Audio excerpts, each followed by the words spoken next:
And our guest on this segment is John Wooley. You know John. The topic is, well, I think we better let John explain. John, good to have you here. Sam, it's always good to be here. Thank you. You know, I have all the respect in the world for you, but I have renewed respect over your ability to do research. Right. It's tough. It is. It's hard. It's a hard thing to do. As a writer, who was it said, any good writer knows, it's, you know, because somebody had accused this person of well, you've done it so much, it's got to be easy. Mm-hmm. He said, yeah, all I do is sit down at my typewriter and open a vein. Open up a vein. That's right. That's how tough it is. I believe that was Red Smith. I believe that was the sportscaster. The sports writer Red Smith. That's exactly yeah. right. Yeah. All right. I guess it was. You have a new book out, and so the folks at home know why we're doing this one. Mm-hmm. It didn't get here in time. Right. So we're doing this one, which no one has seen yet. No, it's brand new.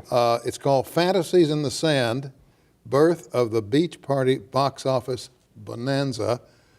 Brand new book. Brand new book. I did it with Michael Price, who does the Forgotten Horrors series of books that I've helped him with throughout the years. He's the former movie critic, a senior movie critic at the Fort Worth Star-Telegram. He and I have done several projects together. We also do a podcast called Forgotten Horrors together, and this is an offshoot of one of the things that we started talking about, which was the beach party movies basically as fantasies, which they were. And so this is a little spin-off of the Forgotten Horrors series. Yeah, but I had no idea. And I wanted to ask you, having gone through it, what came first? The Beach Boys, Jan and Dean, and the beach movies, or was it the beach movies, then the Beach Boys and Jan and Dean? It was all at about the same time, Sam, and that's a very good observation because it all came together to form this California culture. Now, the Beach Boys came along in the very early 1960s. Mm-hmm. If you look at basically our thesis about the beach party movies, that they were kind of descended from the films in World War II, the sarong films with people like Dorothy Lamour and Aquanetta and people like that.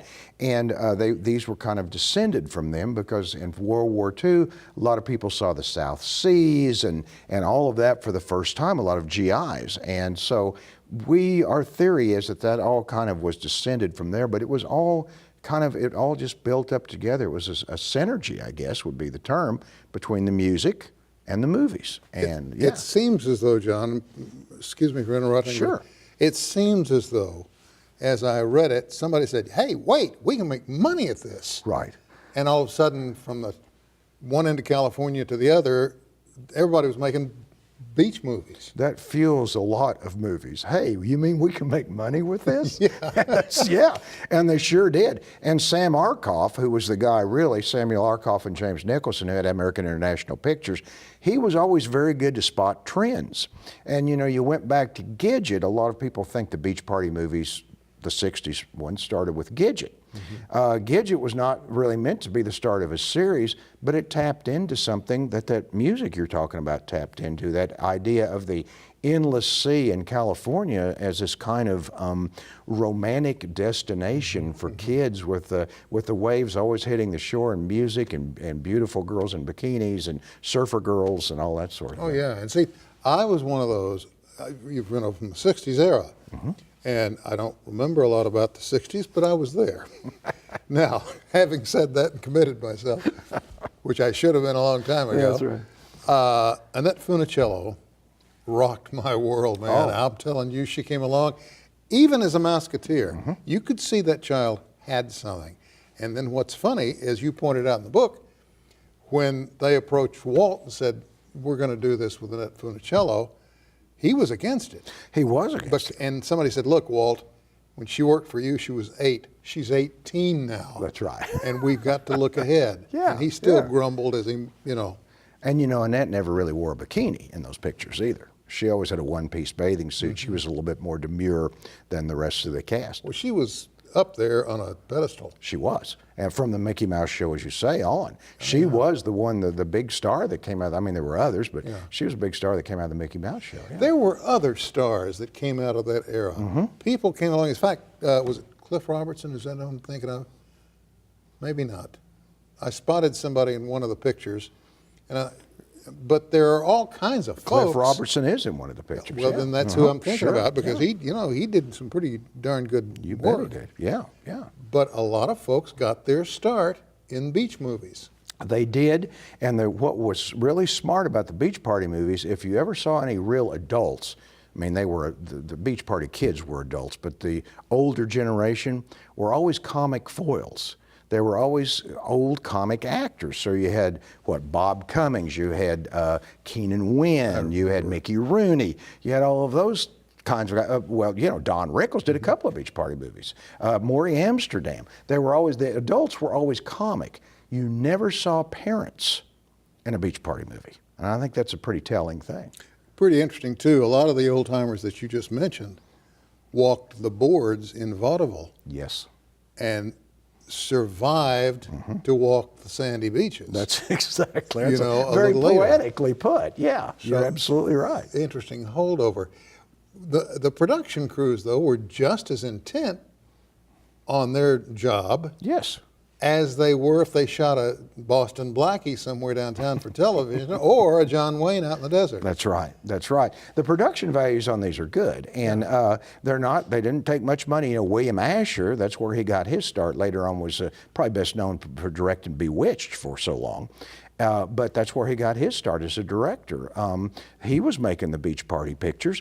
They knew how to dress up a picture and make it look good and make it look good. Keep in mind, this is also, Sam, at the same time, the drive-in trade. The drive-in movies are really taking off because it's a place kids could go and get away from the folks. They don't want to sit in the living room and watch Uncle Milty. They can drive out and put a few people in the trunk and get a carload in, and there you go. Yeah. Pop their own corn. Pop their own corn. Bring their own hot dogs. Exactly. I knew all those Yeah, things. yeah. I remember that. I'm older than you, John. I remember a lot of You're those not things. that much older than I am. I think we. God, I love you. I think we kind of came up at about the same time. But that was another part. That's another part of that whole drive-in thing, or the whole Beach Party thing, is the drive-ins. Do you mind to read something for me? No, not at Got all. a very short period of time to do it in here. I'll let you look it up while I talk about it. All right. I happened across a segment on Frank Sinatra Jr. Yes. and his explanation of why he took the gig. And he did one of these films. He that I did know Beach of. Girls and the Monster. And his sister also did one or two. But I was pretty amazed to hear his reaction toward why he got involved. This is a Sinatra who's doing tours all over the country. It's Frank Jr. That's exactly right. who stopped just briefly, to step into the breach, kick off his shoes, and run in the sand. Give the folks at home just a brief. When Frank Sinatra Jr. came to Tulsa in November of 2000, we prevail upon Tulsa world writer James D. Watts to ask him about Beach Girls and the Monster. Sinatra's observations, published on November 10th, 2000, proved mostly acidic. Quote, "The producer was a friend of mine. I was a young musician needing some work, so he gave me the job. That was a cinematic epic, let me tell you. They held back the release of Dr. Zhivago to make sure it wouldn't compete with that blockbuster. That was a picture that hissed at the audience. It was so bad. The entire film cost $59,000 to make. Talk about low budget. That picture was steerage." That's Frank Jr. John, thank you. Where is this available? It's available at Amazon.com, and it'll be at some other places in time for Christmas. Will you let us know? I sure will. Because we want to get the word out. I was pretty amazed at all the artwork. Now, some of this obvious artwork, some of the artwork is obviously a holdover, as you said, from the war. Yes. Because, there were guys that had Betty Grable on the nose of their bomber. Yes. The pinup girls. That's Exactly. a direct descendant from So that. some of the poses are directly Yes, off of sir. World War II. Again, that's a very good observation. You're absolutely right. And I know in the story it's true. Patton walked into the barracks one day of one assignment, and somebody saw Rita Hayworth there, with that pose of hers. Over the shoulder, yes. Yeah, and he ripped it off. We need morale around here. We need people to pay attention around here. Morale went to the bottom as soon as he did that. Yeah. John, your writing is so smooth. Thank you so and much. It's so easy to hang on to. Well, I it's one of the appreciate things that. I've always admired about you. And keep us posted when this thing hits the streets here, I will. because we want to plug it again and maybe go out and have folks buy another copy. That'd be great. I really appreciate it, Thanks, Sam. buddy. Thank you very much. Always Appreciate good to you. see you. Up next, a big birthday celebration right after this.